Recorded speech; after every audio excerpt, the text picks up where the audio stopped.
Hello, Chameleon Wranglers. Welcome to this episode of the Chameleon Academy podcast. This one is a special one for me because, as you know, I've talked about small batch breeding for many months now, and I've been talking about it as a way that we can move our community forward. We can revolutionize the way we breed chameleons and provide a better experience for the people breeding. My hope is that we can use these concepts to establish new species and retain experience in the community of breeders who otherwise would have burned out. My guest today is TC Houston of Reptile Mountain. He is the one who coined the phrase small batch breeding. He's the one that was interviewed on Dylan Perrin's Animals at Home podcast, where I realized that there are more people in the world who are thinking these same thoughts. Not only that, they're further along in developing them. So I'm very happy to bring TC on here, explain a bit about where we're going and what our challenges are, and get his insight and input on where we're going. So please join me in welcoming TC Houston to the Chameleon Academy podcast. Hello, Chameleon Wranglers. Welcome to the Chameleon Academy podcast. And today I have a special guest, TC Houston. Hello, TC. Hi, how are you? I am doing very well, and I'm excited to have you on. For those who don't know TC, it was a couple of years, like two or so years ago. I was thinking about the problems we have in the chameleon community as far as chameleon breeding. And as you all know, when a chameleon has a clutch of eggs, it's like 30 eggs. When those eggs hatch, you're like 0 to 60 overnight. All of a sudden, you've got two chameleons. Oh, this is fun. And then all of a sudden, it's 32 chameleons. And so we chameleon keepers have a special challenge here. And I was just trying to figure out, how do we manage this? How can we make this easier for breeders to get that experience? And that's when I came across an interview that TC did with Dylan Perrin on the Animals at Home podcast, and talking about small batch breeding. And finally, I had a term, a name that went along with what I had been thinking. And what was liberating about that is I realized other people had been thinking this as well, and who are very far along in developing the idea of it. And so, TC, I'm very happy to have you on to continue this conversation. Thanks, Bill. I really appreciate that. How about we start off? My community, probably many people don't know who you are. Could you give us a background? Sure. So, like most people, I met reptiles first in maybe a wild encounter. I think mine was a garter snake when I was 6. Then just sparked a passion for reptiles and wildlife. Later in life, I pursued an undergraduate degree in zoology and wildlife management, and was able to get a job as a professional AZA zookeeper working in reptiles, the dream job. And so, oh man, it was awesome.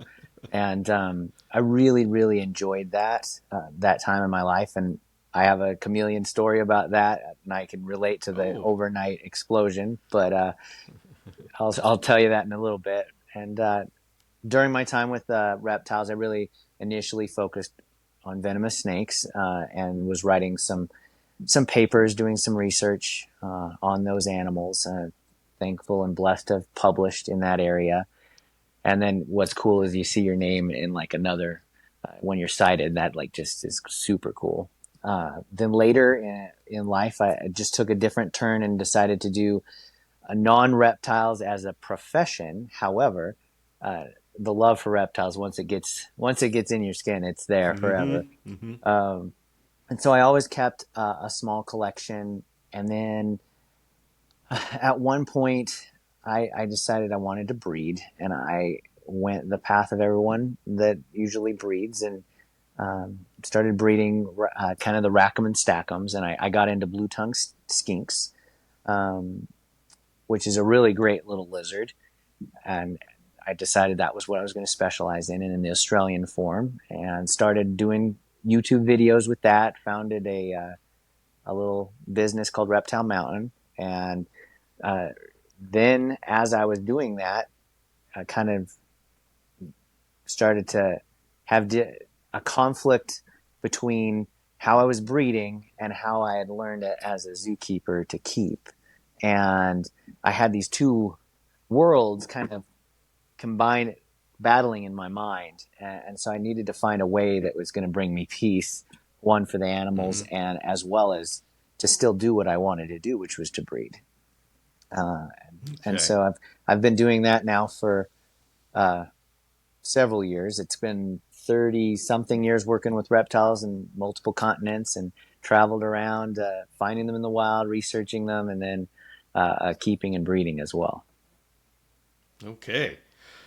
Well, this term small batch Mm-hmm. breeding, and just as a background for everyone watching this, the we in the chameleon community are just dipping our toe into small batch breeding. We've gotten to the point where, I mean, we just gotten to the point where we can now reliably reproduce panther chameleons. I mean, we've been doing it for 20 years, but we've gotten to the point where now I mean, it's a lot of work, but it's simple to know how to do. Obviously, there's a whole lot of skill that needs to go into it, but it's no longer complicated. We can do it.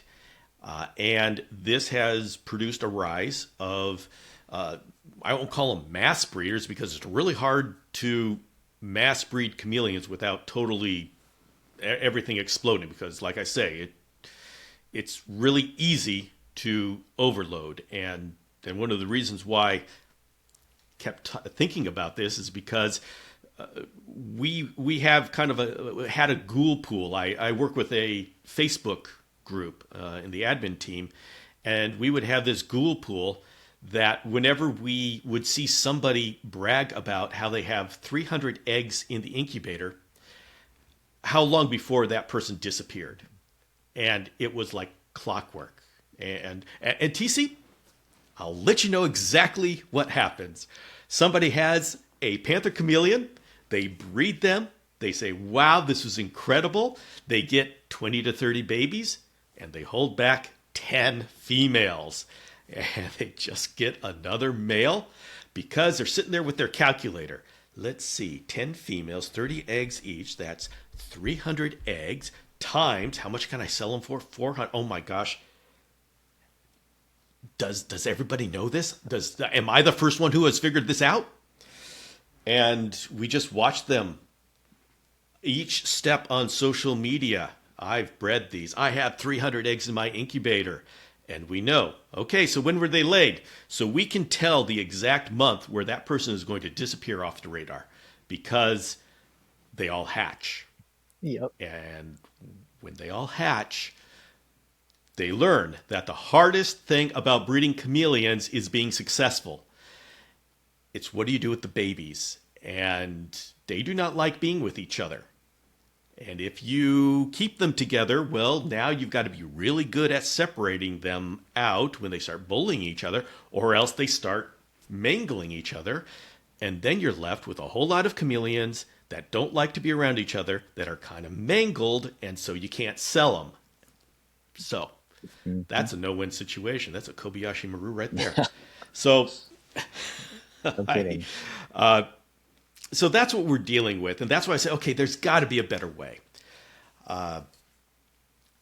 I want to ask. So the term small batch breeding, how did did you come up with that? Did somebody else? What was the origin of that?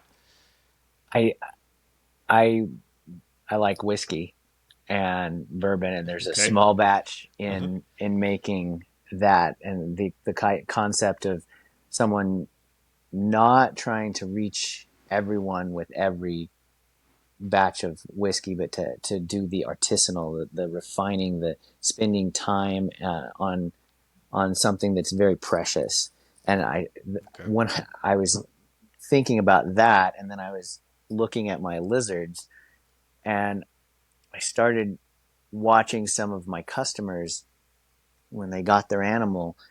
It was sometimes it was their first reptile, or it was one of their only reptiles, and that animal was just so much cherished. And I was like, wow, do I do I care for that animal as much as I'm glad it went to them, but do Mhm. I give that animal individually that much attention? And the answer was no. At the time, I mean, I was just pulling racks and dump food, move on, change water. I mean, I had it Mhm. routine where it still took a couple hours just to give water to all of the offspring. And that I barely even gave them 2 seconds. And people were asking me questions. Well, what about this baby? What is this baby's Mhm. attitude? Well, I'm like, I have no idea. It's a number, you know, Baby 24601. Yeah, exactly. that's what. Yeah. It eats, it poops, it drinks, it's alive. Um, and it didn't sit right with me. And I thought, I wonder if I could, I wonder if I could breed in small batch. Like it just thought in my head, like you make a small batch of bourbon, Uh-huh. not in the same fashion, obviously, but in a different way. And so I started wondering what that would look like, um, Mhm. what that would mean, because I knew there was a huge time commitment with what I was doing now. How in the world was I going to give more attention to these animals when I was already exhausted trying to just answer emails, trying to Mhm. keep Mhm. up with um, just food, water, and basic hygiene. That was one of the primary goals. And, you know, you want the animal to be healthy, at least surviving. And there was a lot to it that I was immediately overwhelmed, kind of dismissed it, then started keep thinking about it. It kept bothering me. And so I kind of just came up with the idea that I could do something called small batch breeding, where I was going to breed the animal in a fashion that I would intentionally reduce numbers. I would intentionally, um,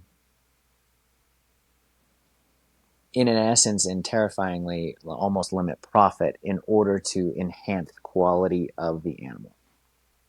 Um, and kind of with like a hope and prayer that someone out there might appreciate that Mhm. a little bit more. And it came down to a choice of my why. Why was I keeping reptiles in the first place? Why did I decide to breed them in the first place? And I wanted to breed them because I enjoy working with them, and spending 2 seconds opening a cage and throwing water in and closing it. It wasn't working with me. It didn't feel like anything other than busy work. It wasn't really enjoying them.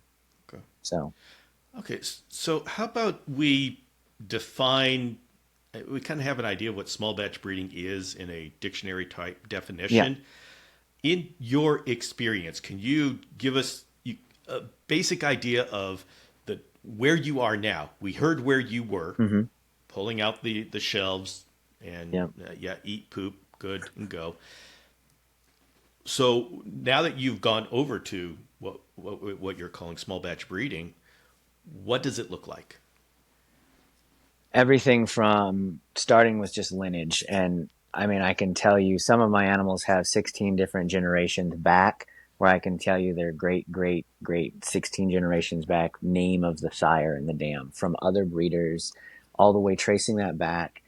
Um, Not only that, but now it looks like each animal gets, my goal is premium care. I want it to be my care to mimic or rival anywhere in the world. I want Okay. someone to try and say, okay, find it better. Find where can we improve. I'm welcome and open to hearing where there's areas to improve, and then I want to improve those. I want to see, and if there are no areas to improve, I ask for outside. So that means the premium lighting. And obviously with chameleons, that's like a given. But in other areas, Yeah. like with skinks, um, for a very long time, skinks were not even afforded light. A lot of breeders, no light whatsoever, just simple ball python style racks. So now all of my animals, every one of them has UVA light or UVB light, and of course UVA, as well as infrared heat, because infrared heat is the one that's actually infrared A, B are the two that actually heat to the core of the body, not just the skin.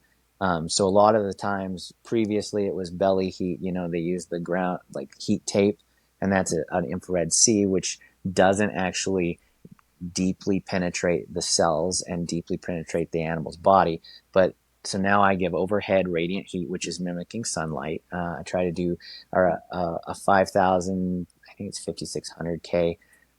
Not sure on the specifics off the top of my head of the lighting that mimics daylight sun. Um, I'm working on an extensive varied diet as opposed to just a simple, quick dog food. I'm very meticulous about researching the diet, making sure that they have a wide variety of diets. Also, enrichment for each individual, adults and offspring, which is very time consuming. However, we're talking behavioral enrichment. So animals will get little puzzles to get their food sometimes. Trying to get those those brain cells to switch on, those switches in their heads, because I believe that the brain's an organ. I think it's pretty academic in that sense, and that a healthy organ is one that has neurotransmitters that are moving around and such. And so I want those not to be atrophied because of lack of stimulation. They can form those neural pathways by sensory, by problem solving. Lori Terhini, I think is the last name. She's doing a lot of behavioral work with reptiles right now, and she's got them to do operant conditioning where the animals are shifting from box to box, not out of fear, but out of choice. So I try to do as much as I can with those animals.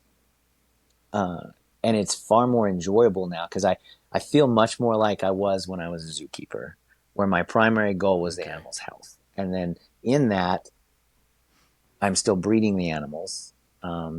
I'm breeding and then I have babies, and I have a smaller number of offspring. But they have a lot more to offer. I can offer my customer things like behavioral, attitude, things like that.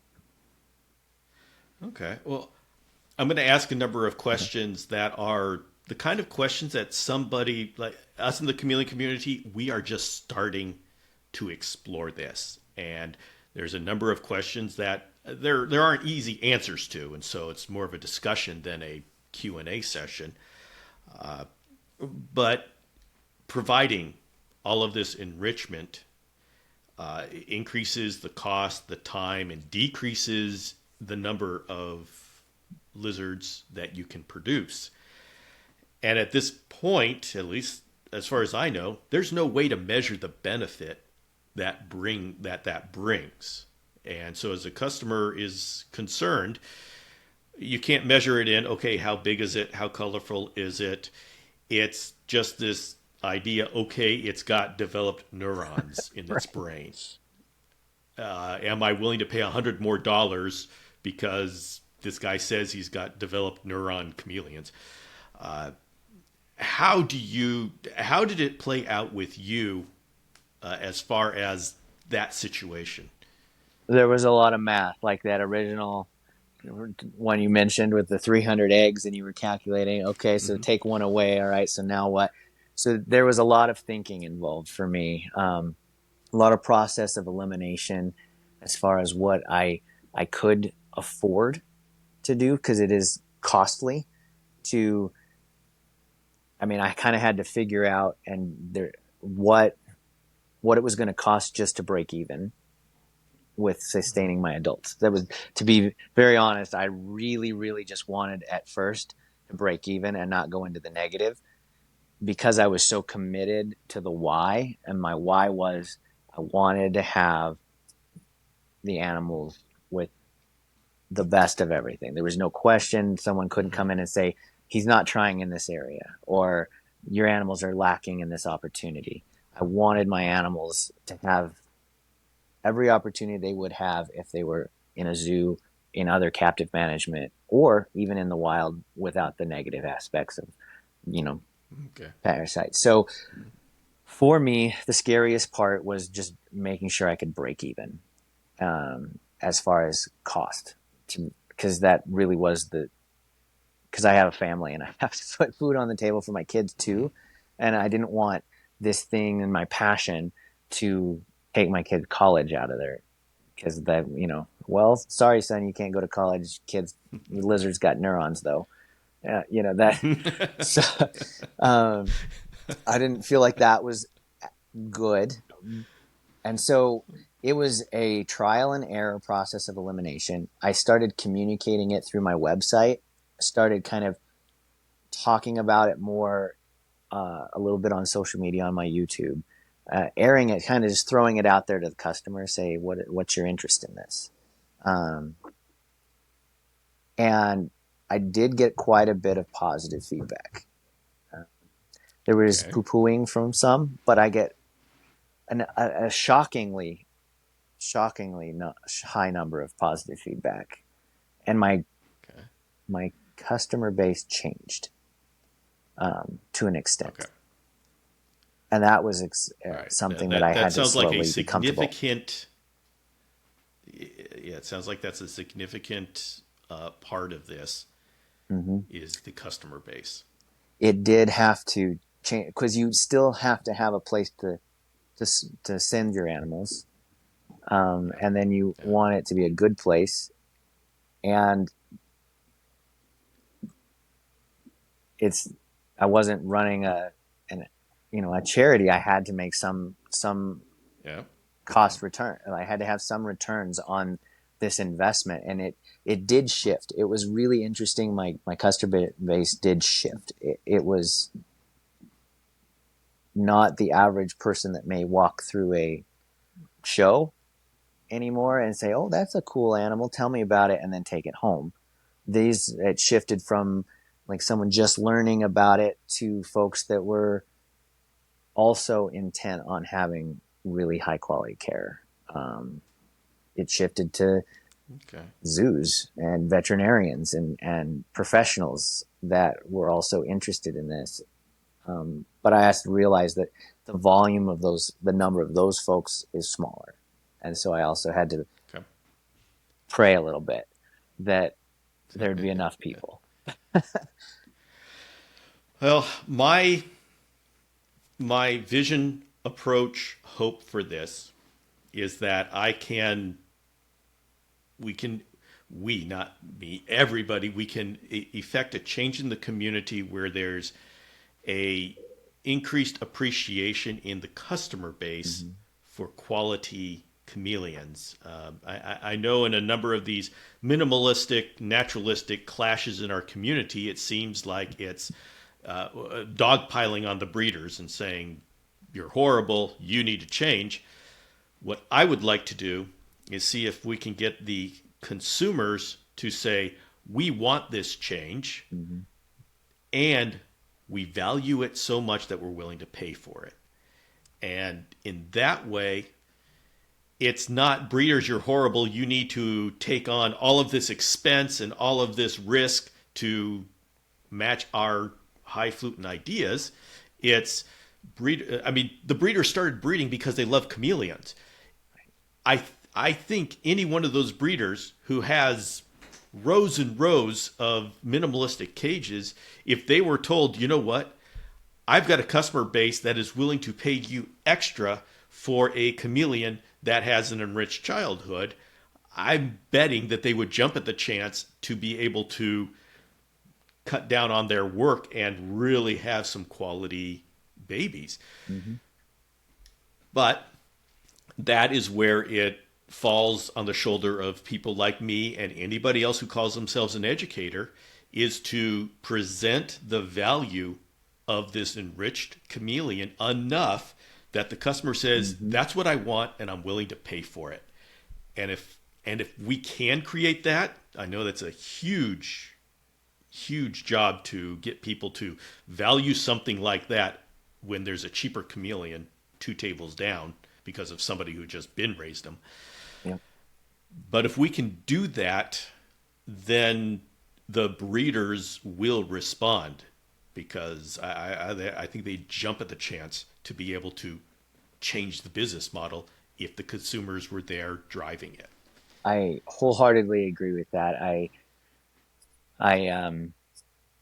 I've witnessed it with some of my customers. They are definitely willing to pay a higher dollar for that animal that comes from a more enriched environment, an animal with a naturalistic childhood. Uh, Yes. and Barefoot in the Yeah, that's forest. it. The little green bee. They and I think that comes. Most of those individuals are not first timers, and so Hmm. it's interesting because I am grateful for breeders that have bred before and that are supplying the community now. You know, Hmm. the fact that we have this opportunity, the knowledge that they have. So I can very much relate to that concern of, whoa, how am I supposed to go about doing this when I'm not seeing a return? And or may not receive a return in that value. But at the same time, I also feel like as we're moving forward in the community as a whole, our the world's view on reptiles from the Joe Schmo out there and their view, it forms very quickly, and it takes a lot to fix it if we even can, if it's gone wrong. And I think looking at an enriched environment for an animal, looking and hearing people's stories of providing behavioral enrichment to their animal, and they hear that and they might think it's odd, as folks do with us and reptile people, but Hmm. there's an element that seems to facilitate higher respect. And so as we go forward as a community, I don't think we're going to be able to continue minimalistic care for much longer. um, I just don't feel like it's going to continue to be successful in the public's eye. And I think Hmm. that that in itself would hopefully motivate some to change. But I think it would be easier just to start off as opposed to changing, because changing was hard for me because I had to have Yeah. I had to almost reinvent in a way. And I did it slowly. I didn't do it overnight because it was going to be bankrupt me. Hmm. But slowly, Okay. every new project. So we moved from one enclosure that just had nothing. We add enriching items to that enclosure. Then we're going to add lighting and a larger enclosure. Then we're going to start adding some behavior over time. Then we started adding other things. So it was incremental. Yeah. Yeah, and I want to just make it clear to everyone, even if we decide naturalistic is the way to go and we can prove it, we all agree with it, we have to change slowly and figure out, we've got to work out the problems to get there, because right now our community is being built by the breeders that are doing what they're doing right now. You hear me say constantly about if imports stopped right now, we'd be stuck with panther chameleons and veiled chameleons, and carpets and parsons are in the wings. But we would lose so many of the chameleons that we are playing with because we don't have much established. But we do have the panther chameleons, and that is what builds our community. And we have a community. Then we have Arcadia making dimmable UVBs. We have Custom Reptile Habitats making arboreal enclosures like the one behind me. We have vets that my exotic vet who had to go into exotic veterinary medicine as a passion, realizing he'd have to support himself with cat and dog medicine, is now looking for a full-time exotic vet because of the community that is being developed and fueled by the captive breeding community. And so those of us who embrace the naturalistic and want to see that go into the breeding community, we all need to work together to figure out how to do that without all of a sudden everybody going down to just breeding one pair and our entire community forward progress just comes to a complete halt as we try to figure out how to get baby chameleons to people. 100% So agree with that. Yeah, I 100% this agree. yeah, Yeah. and I say that because for all of you out there who are passionate about this naturalistic movement, that's good. Hold on to that passion, but also understand it can't happen overnight. We have to work out how to make it happen, how to be able to have breeders. We all of all of our what you would call big name breeders. I mean, not UTC. Everybody in the community.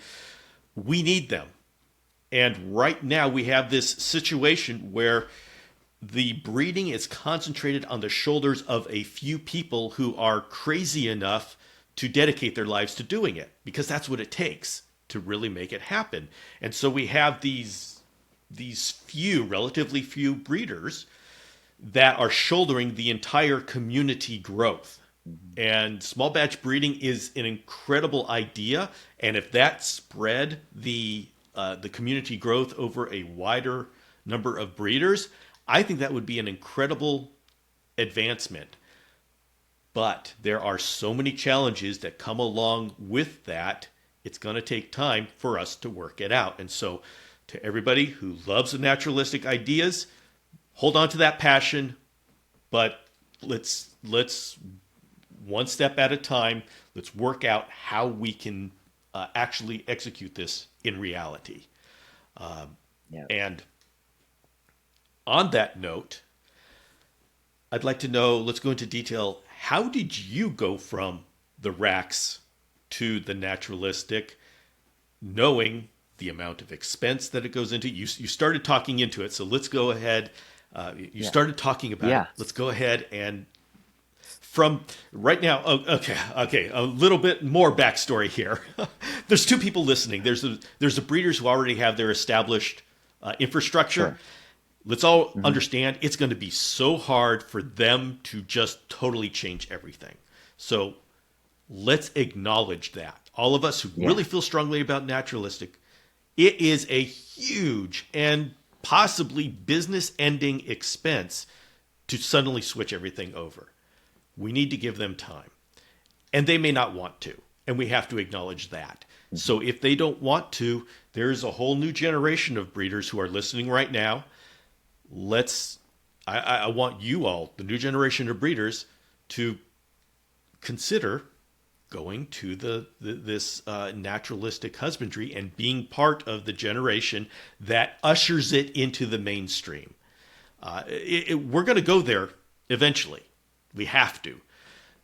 Do you want to be part of that in the grassroots? And so, with that, with that, I once again asked the question that I interrupted the answer to. Uh, you were an established breeder, and you did the painful change, and so share with us what that was like.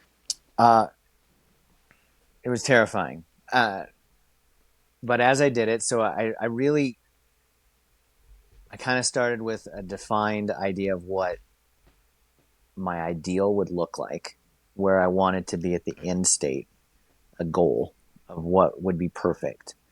And then I backward planned and I gave myself a little Okay. bit of time uh, because I decided that it was going to be based on seasons, or breeding seasons. I wasn't going to do it all in one fell swoop. One, because I didn't even know how to do it in the naturalistic way. I didn't know how to keep all of the baby. I didn't know how to keep animals outdoors. That was an adventure of trying to go to that to have some outdoor enclosures.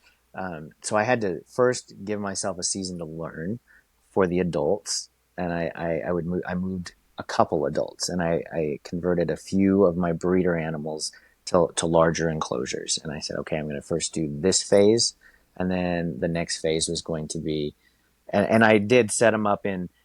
I started with a lower level, cheaper version of lighting and cheaper version and a smaller version of enclosure, but it was bigger than the tub. And it was still a rack, but it was top opening, top down. And then I then the next year I said I'm going to add in some enclosure furniture, some plants and items like that, some deeper substrate. And then I said I'm going to incorporate the enrichment for the animals, like behavioral stuff, into the adults. And I did that with a couple adults, and then I added a new phase of adults each year, and then I went to moving into the babies. Um, there was a point where I needed to know that they were pooping, and I haven't converted completely out of it all the way, because there isn't time when you got to know basic health. So I had to have it sterile Mhm. for a moment just to get like a week's worth of solid poops, eating, drinking. Okay, check off the basics. Now we're going to move them into substrate, and I have to also move the baby into that so that I could get used to handling the baby with that. And then I had to calculate and find and research cheaper materials, because it went from just a newspaper or a, a tub liner, which was much cheaper, to cypress mulch or some sort of substrate that was sourced.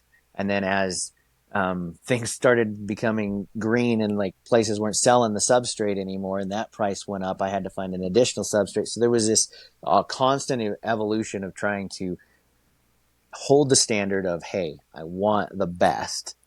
I don't want, and what is the standard right now out on the mark, like in the community? I want to find and do the best of that, or like try to achieve it. I'm not saying I am or was the best, but trying to seek that. And then what's next? What would be the next level? And then I built it, and it was a phased integration. And at the same time, I was continually communicating and showing that through my social media, and trying to, because I also needed to build my customers into to believing that that was a good idea, or at least wanting something like that, or at least testing the waters in that aspect. And as I started getting calls from people I would have not expected to originally get calls, directors of zoos, I'm like, what? I was impressed, like that they even, and so that was exciting to me. Like, holy cow, there's something here. And so I continued pushing for it to the point now where every animal is there, but the babies still do a week um, of minimal sterile for basically a health check, simply because I haven't yet figured out the process of doing it fully naturalistic from birth, and being able to reach my own personal comfort level of knowing that each one of them is pooped and eating fine and and drinking well. Um, Yeah. Okay. and I think so. It just varies by species, of course. Okay. On a personal note, as a podcaster and educator, that's my chosen part in all of this. A lot of the responsibility, burden of education falls on my shoulders. And so I am wondering if you can give me any experience from how you presented it to your community. What made a difference? I felt like it was the passion for and the excitement that I shared with folks about each animal's experience. I talked Okay. a lot about the health of the animal. I tried to lean a lot into facts, and I mean, one of my slogans is opinions, not fact. And there is a lot of folklore in our community, because if we find something, folks have found things that work.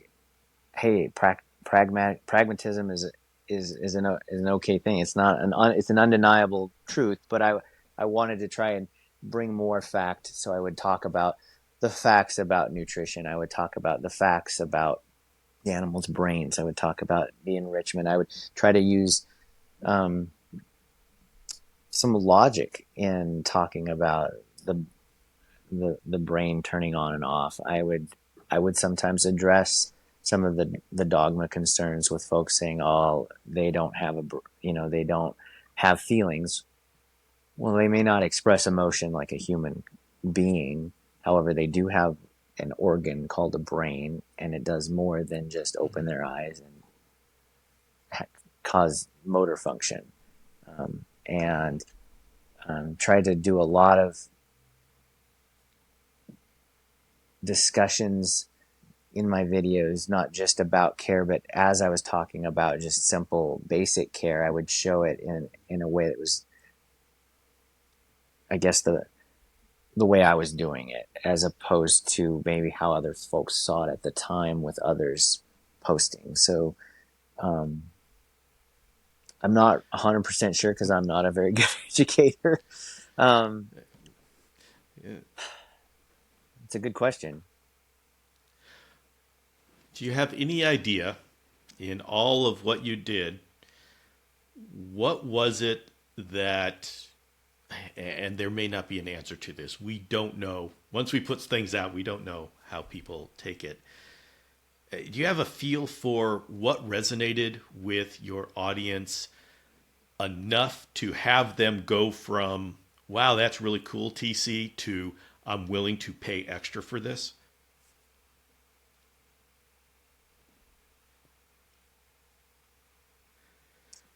I don't know if I have that answer right off the top of my head. I actually would have to ask them um, a little bit more. I think Okay. overall, our community is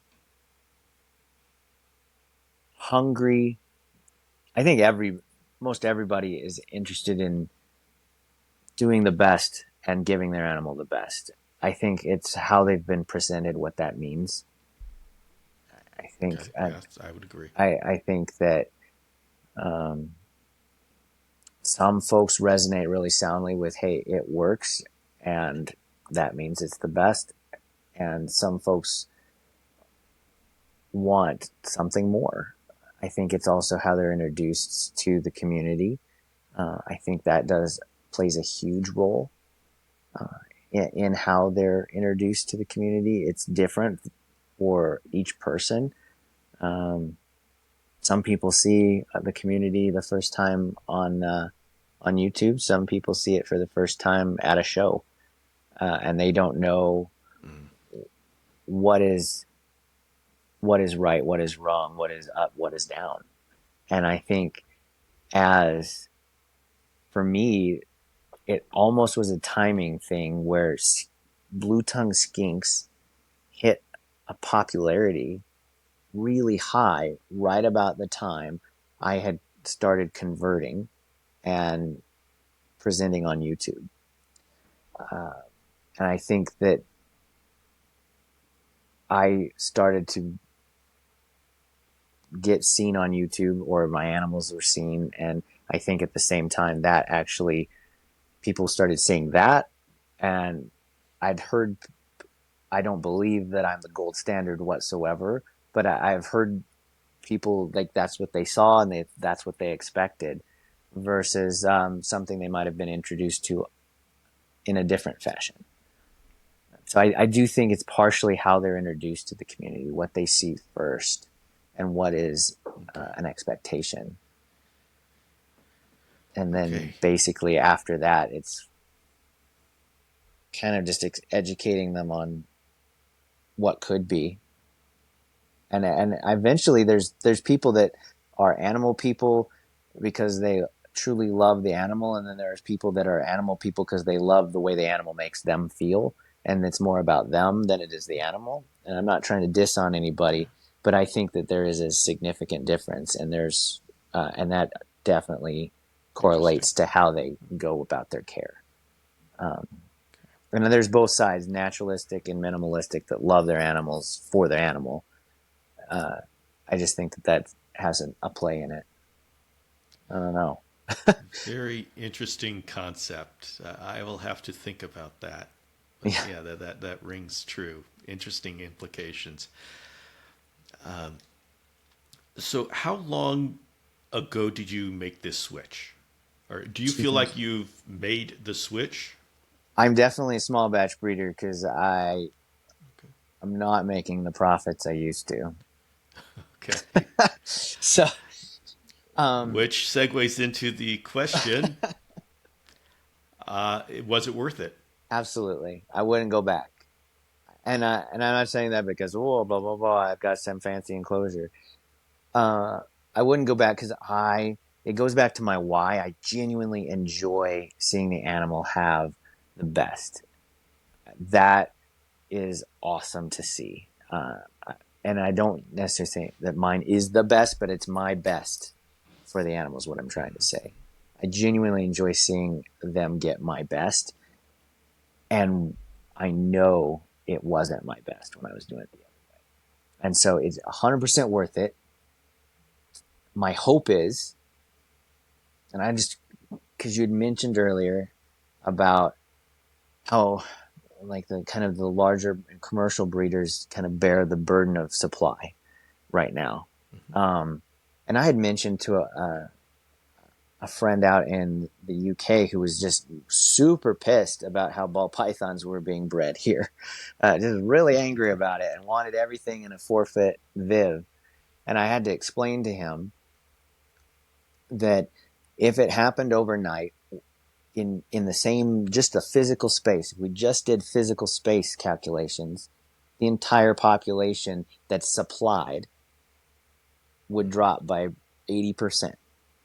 And that means the amount of people going to the vet are dropped by 80%, like you mentioned with your vet. So the ability to have a vet nearby and you don't have to drive 6 states away to find an exotic vet or have these cool lights and all the innovation and research and development that people, because money is what funds research and development.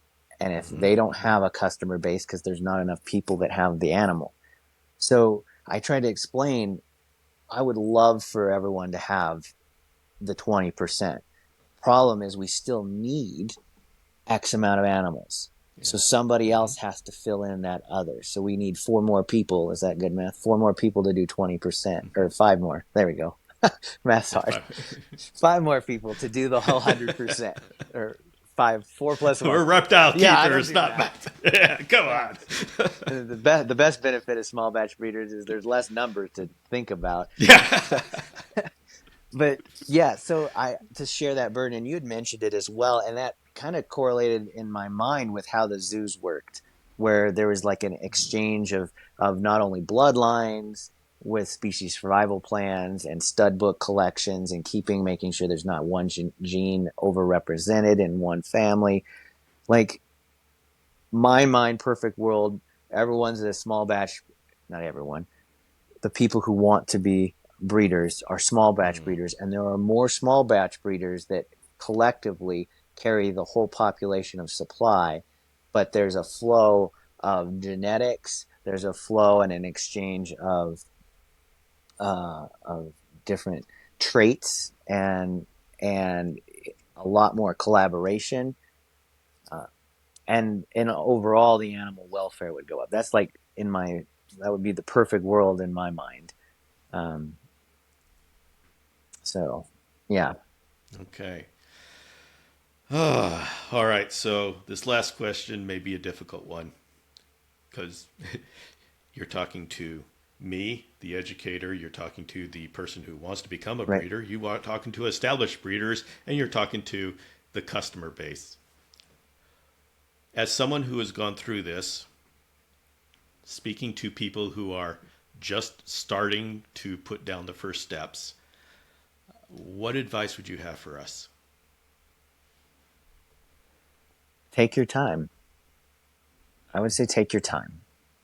Um, I felt rushed in my phases, even in changing myself, simply because I still needed enough revenue coming in to sustain my my animals and make sure that they were okay. Um, so take your time, get each step securely confident in each step, and then give yourself some patience. Be patient with yourself because it was a learning curve. I lost animals because I made mistakes because I'm human, and despite trying, it just happens. Um, Hmm. I would say just take your time. I really believe that that will help. It's not a rush. It's not a race to the space. And I think a firm foundation of knowing how to do it at each level, like, with each number of animals, with each clutch, if you will, really helps. I think rushing it is harder simply because you have living creatures that are depending on you. There's a stress in that. And then there's the financial burden of trying to make sure that they're cared for properly and still meeting your own personal goals with it. It's a challenge. So I'd say take your time. All right. TC, thank you very much for Yeah. coming on and sharing your experiences. Thank you. Okay. All right. We will check back and let you know how we're doing.